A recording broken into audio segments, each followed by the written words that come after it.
नमस्कार जयंत पेरी साथियों, तो स्वागत है आपके अपने चैनल डी एग्जाम में। तो आज की SSC GD 2024 2 March first shift के पेपर का एनालिसिस आपके सामने लेके आ चुका हूँ। ठीक है, तो अपन हिंदी का रिव्यू करने वाला हूँ, सबसे सटीक एनालिसिस आपको देने वाला हूँ। यदि आप चैनल पर पहली बार चैनल सब्सक्राइब करिए हो, यदि आपका पेपर नहीं हुआ तो पेपर के पहले वीडियो जल्दी देख लीजिएगा, आपको किस प्रकार के क्वेश्चन पूछे जा रहे हैं। तो पहला क्वेश्चन स्क्रीन पर, जल्दी से इस क्वेश्चन का आंसर बताइए। क्या बोला जा रहा है, किस भाषा को आरंभ में पिंगल नाम दिया गया? किस भाषा को पहले यानी आरंभ में पिंगल नाम दिया गया? क्या नाम? पिंगल। बताइए, खड़ी बोली को, भोजपुरी को, अवधी को या ब्रज भाषा को? जल्दी से बताइए किसे नाम दिया गया पिंगल नाम? तो वह दिया गया तो ऑप्शन नंबर डी यानी ब्रज भाषा को। ठीक है, अब थोड़ी सी इसकी कुछ डिटेल एक बार देख लीजिएगा। ठीक है, इस पर नज़र डाल लें। ब्रज भाषा को आरंभ में पिंगल कहा जाता था। ठीक है, फिर वस्तुतः क्या हुआ कि अपभ्रंश की विभिन्न शैलियों से बोलियों का विकास हुआ। ठीक है, अपभ्रंश से क्या हुआ, बहुत सारी बोलियों का विकास हुआ था। ठीक है, जिसमें पिंगल का भी एक कड़ी रही, और पिंगल जहाँ ब्रजभाषा की नवासी में सहायक रही। और डिंगल का पूछ ले, ठीक है, पिंगल का पूछ ले, डिंगल का पूछ ले तो आपको राजनीतिक भाषा का पूर्वी वर्ती रूप रही है। ठीक है, डिंगल भी इम्पोर्टेंट है, यदि यह पूछा जा चुका है तो ये भी पूछे जाने की चांसेस हैं। तो अगला क्वेश्चन है, स्वर कितने प्रकार के होते हैं? जल्दी से बताइए, स्वर जो हैं वो कितने प्रकार के होते हैं? दीर्घ स्वर, ठीक है, प्लुप्त स्वर या हर्ष स्वर और प्रोक्त, तीनों। तो आपको पता होगा जो स्वर होते हैं वो कितने प्रकार के होते हैं, तीनों प्रकार के होते हैं। तो ऑप्शन नंबर डी क्या हो जाएगा, आपका राइट आंसर हो जाएगा। ठीक है, जो तीनों दिए गए वो बिल्कुल सही है। अगला क्वेश्चन है, चोर शब्द का पर्यायवाची शब्द बताना है। ठीक है, चोर का क्या बताना, पर्यायवाची शब्द बताइएगा। खनक, उदक, धूसर या धलचर? जल्दी से बताइएगा। चोर का पर्यायवाची हो जाएगा ऑप्शन नंबर ए यानी खनक, आपका राइट आंसर बन जाएगा।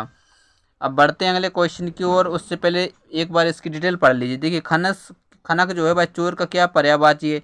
जब चोर का पूछे जा चुका था इसके कुछ और भी ऑप्शन में आ सकते हैं, जैसे कि तस्कर हुआ, ठीक है, रजनीचर हुआ या कुंभिल या दस्यु, ये जो आपको हैं अन्य पर्यायवाची हैं चोर के। और कुछ महत्वपूर्ण शब्द हैं जैसे कि धूसर हुआ, बेसर हुआ, चक्रीबान हुआ, ठीक है, बैसाख नंदन, रासव और गर्दभ खर इत्यादि जो हैं वो गदा के पर्यायवाची हैं। किसके सारे पर्यायवाची? एक गदा के हैं। ठीक है, और अंगला देख लीजिएगा। ठीक है, जल के पर्यायवाची उदक हुआ, सलिल हुआ, पय हुआ, मेघपस हुआ, अम्ब हुआ, ठीक है, बारी हुआ, जीवन इत्यादि ये कैसे जल के ही पर्यायवाची हैं। और जो धलचर रहते हैं वो पृथ्वी पर रहने वाले जीवों को कहा जाता है। क्या कहा जाता है? धलचर कहा जाता है। रीजनिंग में भी इस प्रकार के क्वेश्चन बनते हैं। ठीक है, तो अगला क्वेश्चन आपको बताना है कि चना का तत्सम बताइए।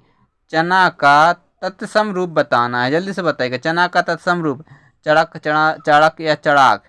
तो इसका जो right answer option number A यानी चड़क हो जाएगा। ठीक है, तत्सम। अब तत्सम, और इसमें से कौन सा मद का समानार्थी नहीं है? मद का समानार्थी नहीं है, जल्दी से बताइएगा। ठीक है, देखिए तीन तो ऐसे होंगे जो मद के क्या होंगे, समानार्थी। एक ऐसा है जो समानार्थी नहीं है। ठीक है, कभी कभी क्वेश्चन ए बनता है कि मद का समानार्थी बताइए, लेकिन यहाँ पर आपसे पूछा क्या गया है, नहीं बताना है। ठीक है, तो सतिल, गर्भ, मद या नशा? तो इसका जो right answer option number A हो जाएगा, यानी सतिल क्या हो जाएगा, मद का समानार्थी नहीं है। ठीक है, तो अब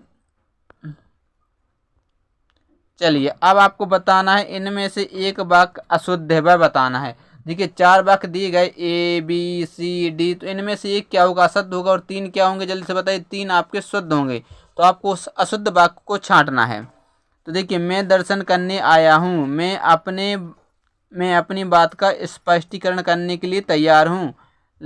लड़का मिठाई लेकर दौड़ता हुआ घर आया, वहाँ भीड़ लगी थी। बताइएगा, इसका स्पष्टीकरण बताइएगा, इसका क्या हो जाएगा। तो इसका जो हो जाएगा, मैं अपनी बात का स्पष्टीकरण करने को तैयार है, तो मैं अपनी बात के आ जाएगा, स्पष्टीकरण करने के लिए तैयार हूँ, इसलिए ये क्या हो जाएगा, आपको गलत हो जाएगा, यानी ऑप्शन नंबर बी का की जगह पर के आना चाहिए था। ठीक है, तो दोस्तों चैनल पर पहली बार चैनल सब्सक्राइब कर दोस्तों के शेयर कर। मिलते हैं अगली वीडियो में, तब तक के लिए बाय बाय, जय हिंद।